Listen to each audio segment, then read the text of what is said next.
And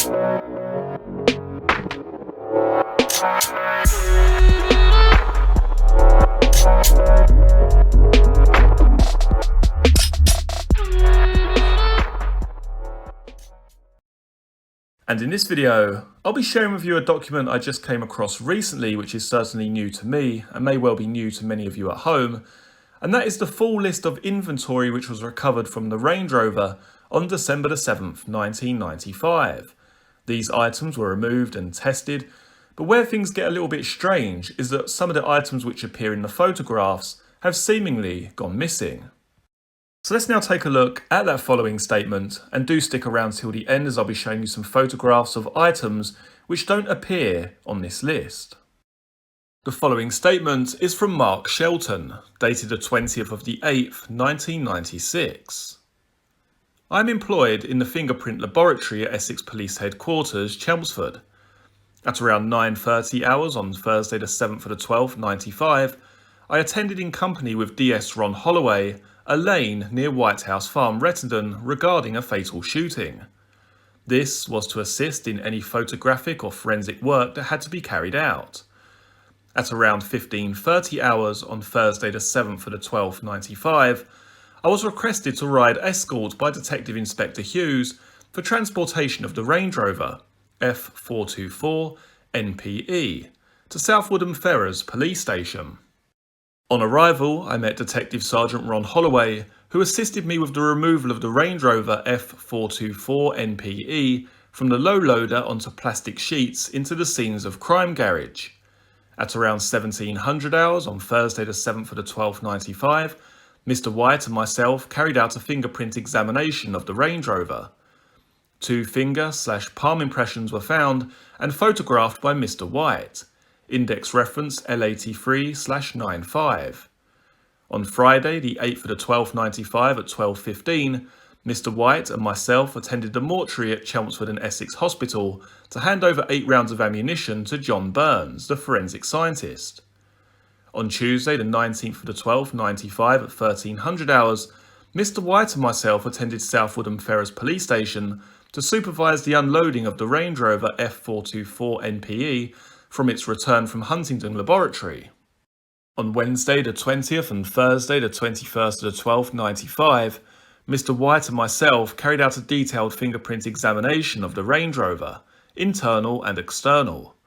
We removed exhibits MS1-23, which are as follows: rear offside door, rear near side door, rear back seat offside, rear back seat near side, driver seat headrest, rear pocket and linings ×3, front passenger seat headrest, rear pocket and linings ×3, interior mirror, front middle air vent, centre console, Jif lemon fresh bottle, black reel of tape ×3, cassette box greatest hits, cassette box greatest hits, cassette tape 4, BFT alarm sensor, packet of tablets, green pen, Barclays receipt, tissue with writing, tissue plain, 1 pawn invoice, jar snuffle babe, gum wrappers, business card for clear vision, penguin wrapper, torn pieces of paper ×3, piece of paper mobile hairdresser, gum wrapper, ignition key, Range Rover manual/warranty, gum wrapper torn papers ×2, mini battery scale/case, seatbelt clip front near side, seatbelt clip front offside, seatbelt clip rear near side, seatbelt clip rear offside, rear middle seatbelt strap and clip. All of these exhibits were taken to the fingerprint laboratory at Essex Police Headquarters, Chelmsford, for chemical treatments used for the detection of finger/palm impressions under case reference L86/95. Now, where this starts to get really bizarre is when you take a look at the following photograph. This was taken on the 7th of December 1995, the day that bodies were discovered. This was after the Range Rover had been recovered by the low loader and taken to the scenes of crime garage. Now, from there, before I get into the details, I believe that the vehicle has gone from the scenes of crime garage to the Huntingdon laboratory and then back again. Now, what is odd about this is what you see in front of you. a packet of plain Walker's crisps, a topic wrapper, and a plastic ring pull. Now, although these are the three most visible items in the back of the Range Rover, they don't appear anywhere on that list. Now, quite some time ago, I was watching one of the Essex Boys documentaries, and Jack Wome's brother, was there and talking on this documentary. And he mentioned about these items in the back of the Range Rover never being tested for DNA. Now, I kind of just let it slip, really. I mean, I didn't really look that much into it. It was only when I come across this document last night with the full description of what was recovered, many items, obviously, which you can't see, probably stuff from the glove box, etc., etc. It was only when I actually come across that full list that I realised, yeah, these items are completely missing. To think that these items, the three most visible pieces of evidence that you see when you open the rear door of the Range Rover, to think that these items either went untested or somehow got lost. Now, what I've done is I've tried to look back as to the whereabouts of the Range Rover. Where did it go after it was discovered? Now, I may be wrong here, but from what I can gather, after the Range Rover was discovered on the 7th of December, it was recovered onto the low loader, taken to the scenes of crime garage at the police station, then later on taken to Huntingdon Laboratory, and then some days later returned again to the scenes of crime garage where this list of inventory was taken down. So somewhere between these times, somewhere between the time that these photographs were taken on the 7th of December at the scenes of crime garage and its return from the laboratory at Huntingdon, either these exhibits have gone missing, they've either been taken by another officer for testing, which I can't see being a possibility as they don't appear anywhere in this case. They don't appear anywhere in the court case whatsoever. Or these exhibits have been lost. As I say, I literally just came across this document last night. This is the first time I've actually seen a full list of what was recovered from the Range Rover. So let me just go back and just clarify in my own mind that that's exactly what's happened with the Range Rover here.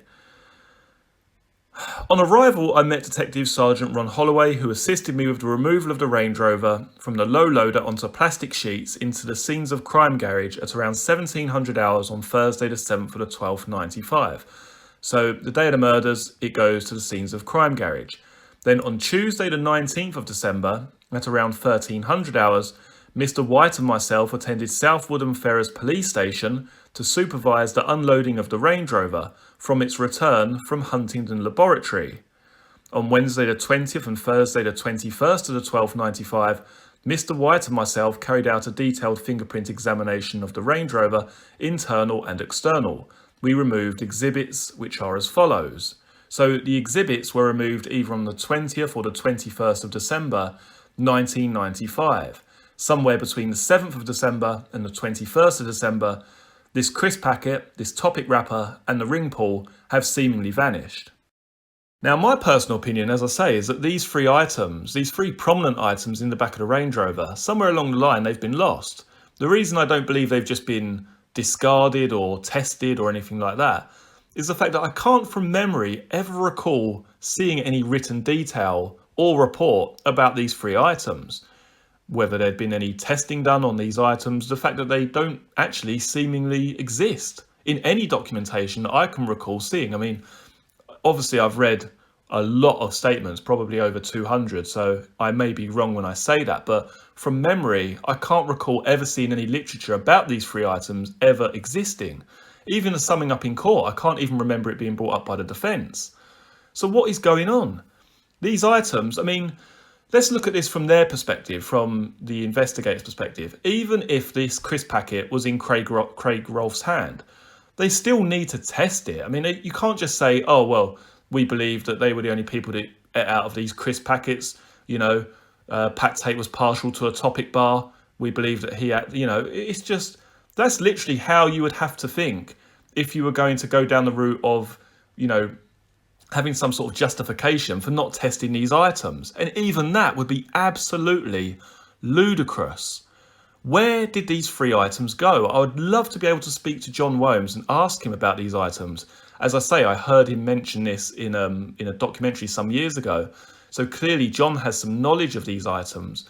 But in my opinion, somewhere between these trips with a Range Rover, these items have seemingly vanished, or as I say, have been intentionally lost.